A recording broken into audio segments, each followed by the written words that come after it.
Bom dia, alunos e alunas. Hoje, aula de geografia, falaremos sobre os rios brasileiros. Nós sabemos que, para a gente começar a falar sobre o assunto, a gente tem que entender que a água faz parte de um ciclo, o ciclo da água, que nós já vimos na aula de ciências, ou seja, a água está em seu estado líquido na Terra, geralmente presente em rios, lagos, oceanos e no solo também, e essa água ela é evaporada pela luz solar e pela força dos ventos. E essa água, em forma de vapor, sobe até as nuvens e depois de algum tempo essa nuvem ela se condensa devido à temperatura, ao clima frio e se transforma novamente em gotículas que caem no solo, caem nos rios, nos lagos, nos mares e recomeça tudo novamente. Então nós temos aí o ciclo da água. E o Brasil é um dos países que tem uma grande quantidade de rios. Rios esses que são utilizados para muitos benefícios do ser humano, entre eles produção de energia elétrica, para o consumo, para a agricultura, para a indústria, enfim. A água presente nesses rios é utilizada para muitas atividades. Vamos ler um pouquinho. Os rios brasileiros. O Brasil é um país com muitos rios de grande extensão e volume de água. A maioria dos rios brasileiros é de planalto. Eles correm em lugares com elevações e apresentam cachoeiras, saltos ou quedas d'água. Por isso, podem ser aproveitados para a produção de energia nas usinas hidrelétricas. No Brasil, também existem rios de planície, que podem ser usados para navegação devido às terras planas que eles percorrem. Nós temos aí dois tipos de rios principais. Nós temos os rios de planalto, que estão em áreas mais elevadas, e aí por conta disso, alguns momentos que formam as cachoeiras, como também temos rios de planícies, e tanto um quanto o outro são aproveitados. Os rios de planalto são utilizados para a produção de energia elétrica, enquanto os rios de planície, e o Tietê, por exemplo, é um rio de planície, ele foi muito usado para navegação. Hoje não é mais devido à poluição, mas ele foi muito utilizado no passado para navegação. Bacias hidrográficas. Uma área geográfica para a qual escorre a água de um rio e de seus afluentes é chamada de bacia hidrográfica. A formação de uma bacia acontece porque existem desníveis de terrenos que fazem os cursos d'água correrem dos terrenos mais elevados para os menos elevados. Aqui nós temos o afluente, que é um rio que deságua em outro rio maior e principal. O que acontece? As bacias hidrográficas são formadas por vários rios, mas um desses rios é o rio principal, e os afluentes, que são os rios menores, desaguam nesse outro rio, que é o rio principal. Um exemplo aqui na cidade de São Paulo. Na cidade de São Paulo nós temos o rio Tietê. E temos muitos outros riozinhos e córregos pequenos. E esses rios e córregos pequenos, eles desaguam no rio Tietê. Então toda essa água que vem de várias regiões da cidade, acabam desaguando tudo no rio Tietê. E o rio Tietê, por sinal, vai desaguar no outro rio maior ainda, que é o rio Paraná. E, portanto, ele faz parte da bacia hidrográfica do rio Paraná. Continuando, as principais bacias hidrográficas brasileiras. Veja no mapa o nome e a localização das principais bacias hidrográficas do Brasil. Brasil, bacias hidrográficas. Nós podemos enxergar aqui no mapa do Brasil as bacias hidrográficas brasileiras, ou seja, é um conjunto muito grande de rios e sempre vai ter um rio principal no qual a água deságua. Olha aqui um exemplo. Aqui, nessa região norte do país, onde nós temos o Amazonas, o Pará e muitos outros estados, e temos também a nossa Amazônia, nós temos um rio principal, que é o rio Amazonas, que vocês podem ver aqui, ó. Que essas veias azuisinhas que vocês estão vendo aqui, essas veias azuis, elas são rios. E os outros são afluentes, ou seja, são rios que desaguam no rio Amazonas, que é o rio principal. Todos esses outros rios que estão aqui, eles são rios que desaguam no rio Amazonas. Temos que lembrar que aqui existem milhares de rios. Aqui só está desenhado alguns rios principais. Aí temos outras bacias hidrográficas também. Temos, por exemplo, a bacia do rio São Francisco, que é muito importante lá para a região do Nordeste, que é essa bacia bem grande aqui que a gente consegue verificar. Temos aqui a bacia do rio Paraná, onde, entre outras coisas, está localizado o rio Tietê, que deságua no rio Paraná. E temos muitas outras bacias, se vocês observarem com muita calma. Temos a bacia do Amazonas, do Tocantins, que é essa aqui de amarelo, do São Francisco, do Paraguai, do Paraná, do Uruguai, Norte, Nordeste, Leste e Sudeste e Sul. Nós temos aqui então várias bacias hidrográficas que compõem o nosso país. E cada uma dessas bacias hidrográficas, os rios convergem para um rio principal, como aqui o caso da bacia do rio Amazonas, cujos rios eles convergem para o rio Amazonas. Bacia do Amazonas. A bacia do Amazonas é a maior do mundo. Ela é formada pelo rio Amazonas e seus afluentes, que são rios de planície adequados à navegação. O rio Amazonas ele nasce lá no Peru, na Cordilheira dos Andes, com o nome de Vilcanota. Ao entrar no Brasil, passa a se chamar Solimões, e somente ao encontrar o Rio Negro recebe o nome de Amazonas. Ele atravessa os estados do Amazonas e do Pará e deságua no Oceano Atlântico, junto à ilha de Marajó. O Amazonas é o maior rio do planeta, tanto em volume de água quanto em comprimento. Na época de seca, sua largura é de cerca de 11 quilômetros. Na época de chuvas, a distância de uma margem a outra pode chegar a 50 quilômetros. O rio Amazonas é um dos principais rios brasileiros, com destaque mundial. Na foto nós podemos ver aqui o rio Amazonas no ano de 2007. Nós temos aqui no Brasil o rio que tem o maior volume de água e também o maior comprimento. Para vocês terem ideia, uma margem em época de cheia pode chegar até 50 quilômetros. Ele fica enorme, ele abarca aí uma área muito grande. Bacia do Tocantins. A Bacia do Tocantins é a maior bacia localizada inteiramente no território nacional. Ela compreende dois rios principais, o Tocantins e seu afluente, o Araguaia. O rio Tocantins nasce em Goiás e desemboca no Oceano Atlântico, junto à foz do rio Amazonas. Nele está instalada a usina hidrelétrica de Tucuruí, no Pará, uma das maiores produtoras de energia elétrica do mundo. O rio Araguaia nasce no Mato Grosso e deságua no rio Tocantins. A maior ilha fluvial do mundo, a Ilha do Bananal, fica no rio Araguaia, na divisa dos estados de Mato Grosso e Tocantins. Aqui nós podemos ver o rio Araguaia, considerado um dos rios com maior quantidade de peixes no mundo. Aqui uma foto em Goiás, no ano de 2008. Só por essa foto a gente pode perceber o tamanho desse rio, o quanto ele é grande, o quanto ele é importante para a região. Bacia do São Francisco.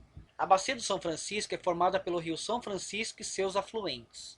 O rio São Francisco nasce na Serra da Canastra, em Minas Gerais, e deságua no Oceano Atlântico. Banha também Pernambuco, Bahia, Alagoas e Sergipe. É o maior rio totalmente brasileiro.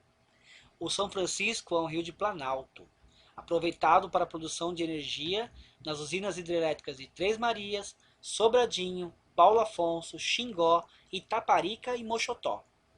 Aqui nós temos uma foto do trecho que o rio São Francisco faz a divisa dos municípios de Juazeiro, na Bahia, com Petrolina, no estado de Pernambuco. Essa foto foi tirada em 2002. Então esse rio, que é um principal rio do Nordeste, ele faz a divisão aqui entre duas cidades. De um lado temos Petrolina e do outro nós temos a cidade de Juazeiro, na Bahia. E essa ponte aqui então faz a ligação de uma cidade para outra. Vocês podem verificar aqui o tamanho do rio, né? O quão grande ele é. Por essa foto a gente consegue ter uma noção assim do quão grande ele é. Temos que lembrar também que é um rio de planalto, ou seja, quando a gente fala de rio de planalto é aquele rio que tem desníveis. Então em alguns momentos ele vai ter como se fossem cachoeiras. E essas cachoeiras, esses desníveis, ajudam então na produção da energia. Porque junta-se um volume de água, a gente tem que lembrar como é que funciona uma usina hidrelétrica.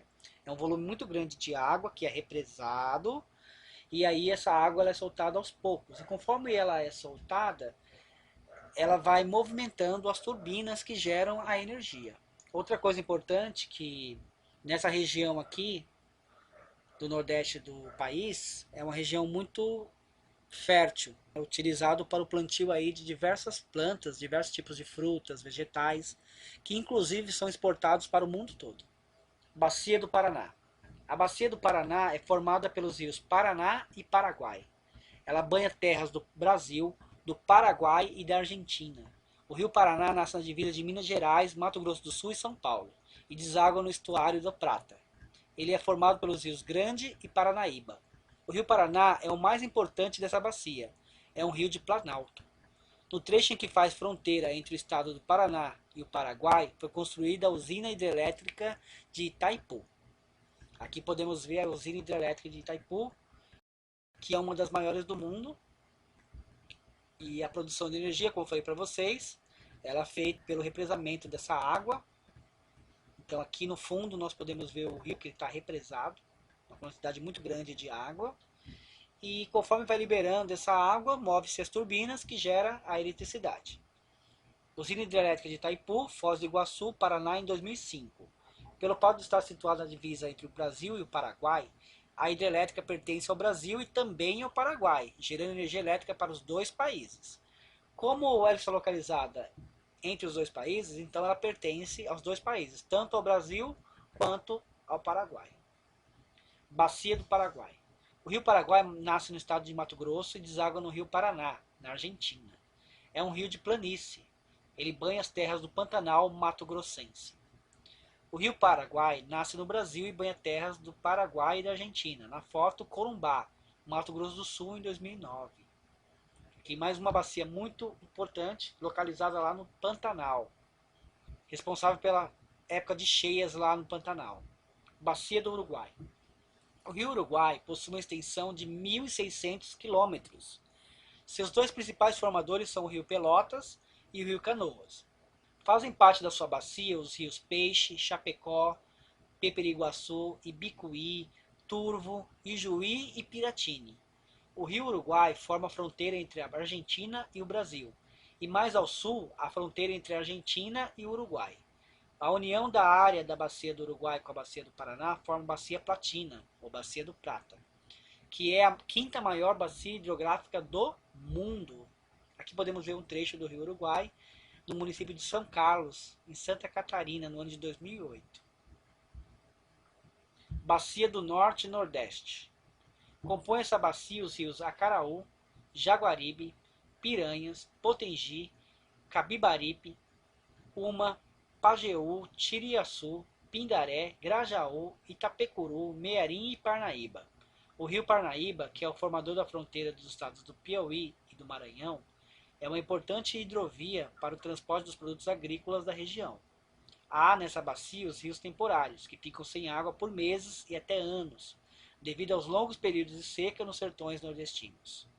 Aqui podemos ver uma foto do rio, pescadores no rio Capibaribe, e ao fundo, prédios da praia de Boa Viagem, em Recife, Pernambuco. É um rio muito importante lá para a região nordeste, porém tem alguns rios que compõem essa bacia hidrográfica secam durante alguns meses e até anos, porque está localizado em uma região muito seca do nordeste brasileiro. Bacia do Leste. Fazem parte dessa bacia os rios Pardo, Jequitinhonha, Paraíba do Sul, Vaza Barris, Itapicuru, Das Contas e Paraguaçu. O rio Paraíba do Sul está localizado entre os estados de São Paulo, Rio de Janeiro e Minas Gerais. Possui ao longo do seu curso diversos aproveitamentos hidrelétricos, cidades ribeirinhas de porte como Campos, Volta Redonda e São José dos Campos, bem como indústrias. Os rios dessa bacia são de pequena extensão. Essa bacia aqui é muito utilizada pelas cidades ribeirinhas, nas indústrias, nas plantações, no caso da agricultura. É um rio muito utilizado. Bacia do Sudeste e Sul. É composta por rios de pequenos cursos que desaguam próximos às montanhas e serras do litoral, em direção ao Oceano Atlântico. Os principais rios são o Jacuí, Itajaí e Ribeira do Iguape, que possuem grande importância regional por serem vias de transporte hidroviário, fontes para o abastecimento de água e por gerar energia elétrica. Aqui nós temos um trecho do rio Itajaí-Açu, na cidade de Blumenau, Santa Catarina, em 2005. Nós podemos perceber o quê? Que esses rios são extremamente importantes para o nosso país, pois eles são utilizados de várias formas diferentes. Nós podemos perceber que o rio ele é utilizado, por exemplo, pelos pescadores que utilizam o rio para pescar os seus alimentos. é utilizado como meio de transporte fluvial, né? Muitos barcos navegam por esses rios, principalmente os rios de planície. É utilizado também como potencial hidrelétrico, pois muitos desses rios são rios de planalto, e aí eles têm esses desníveis onde a água é represada e são construídas aí grandes hidrelétricas. E além disso, ele também é usado para abastecimento do ser humano, porque a água é captada desses rios, levada para as estações de tratamento de água e depois distribuídas para as populações. Isso significa que muitas das cidades brasileiras foram construídas próximos a esses rios. Como exemplo, a cidade de São Paulo. A cidade de São Paulo, ela foi construída muito próximo ao rio, que no caso seria o rio Tietê e Tamanduateí. Tamanduateí, no caso, é um rio que é um braço do rio Tietê, é um afluente do rio Tietê, certo? E era muito utilizado no passado como meio de transporte. Além disso, as pessoas que viviam próximo a esses rios usavam esses rios para poder tomar banho, poder lavar roupa. Os rios daqui da cidade de São Paulo e também os rios do Brasil inteiro são utilizados pelas pessoas, é de onde muitas delas inclusive tiram o seu sustento, como é o caso dos pescadores. E por hoje é só, até a próxima aula. Tchau, tchau.